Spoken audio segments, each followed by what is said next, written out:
সম্মানিত নেতৃবৃন্দ, শ্রমিক ভাইরা আমার, আমরা এরশাদ সরকারের সময় আমাদের উপর একবার ফাঁসির হুকুম হয়েছে, এক কালো আইন।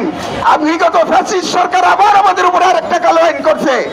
এরপরে আবার সামনে আমরা বিএনপি করি, আমাদের এই 70 লক্ষ শ্রমিকদের কথা বলার জন্য ওই মহান সংসদে আমাদের একজন প্রতিনিধি আমরা দাবি এই দলের কাছে।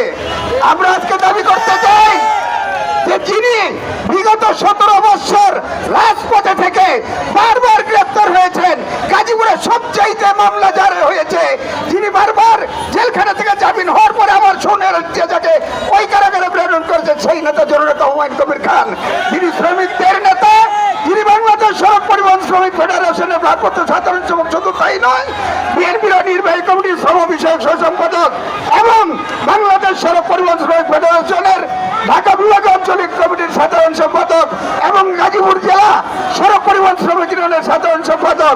পর্যায়ক্রমে উনি রাজনীতিতে, ছাত্র রাজনীতি থেকে শুরু করে যুব রাজনীতি, বিএনপি করে আজকে কেন্দ্র পর্যন্ত পৌঁছেছেন। উনার মতো একজন বিজ্ঞ নেতাকে বাদ দিয়ে একজন মাসুম বাচ্চাকে ওই আসন থেকে মনোনয়ন দেওয়া, এটা পরিবহন শ্রমিকরা মেনে নিতে পারেনি। আর আমাদের দাবি, এই আসনে গাজীপুর এক আসন থেকে যাকে মনোনয়ন দিয়েছেন সেটাকে প্রত্যাহার করে আমাদের শ্রমজীবী মানুষের কথা বলার জন্য ওই মহান সংসদে একজন নেতার জন্য আমরা দাবি করবো। আমরা 10টা চাইনি, পরিবহন শ্রমিক 70 লক্ষ, আমাদের যদি 5 জন করে একটা ফ্যামিলির সদস্য থাকে, আমরা প্রায় 3 কোটি।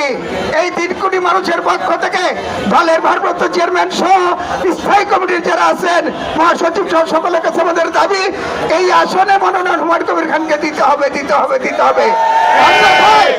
অন্যথায় আমরা ঢাকা বিভাগের যত পরিবহন আছে আমরা স্বেচ্ছায় কর্মবিরতি পালন করব। যে পর্যন্ত মনোনয়ন দেওয়া না হবে সে পর্যন্ত আমরা আর গাড়ি চালাবো না।